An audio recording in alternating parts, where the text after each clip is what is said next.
আমাদের এখনই কিছুক্ষণের মধ্যেই হবে। আমাদের জেলা জজ সুভাষ ব্যানার্জি এবং সমস্ত জুডিশিয়াল অফিসার এবং রেসপেক্টেড আমাদের অসিত ঘোষ এবং আমাদের অসিত চৌধুরী, দিলীপ ঘোষ, আমাদের সিনিয়র অ্যাডভোকেট সকলেই উপস্থিত হয়েছেন। আমরা প্রথমেই এই প্রদীপ প্রজ্বলন দিয়ে শুরু করব।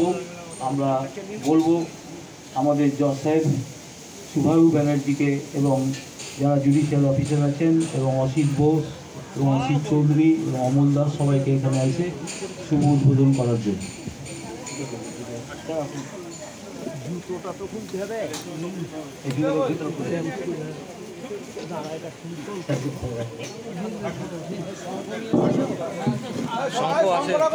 শঙ্খ ভিতরে আছে।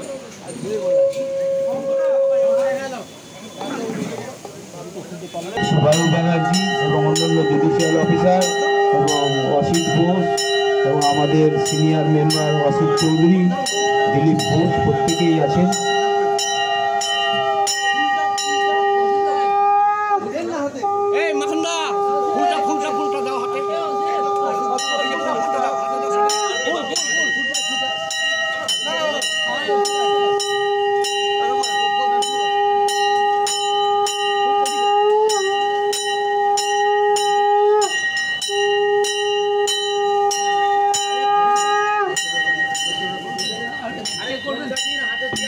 আমাদের পুজো শুরু হবে 6টার সময়। 6টা থেকে আমাদের পুজো চলবে।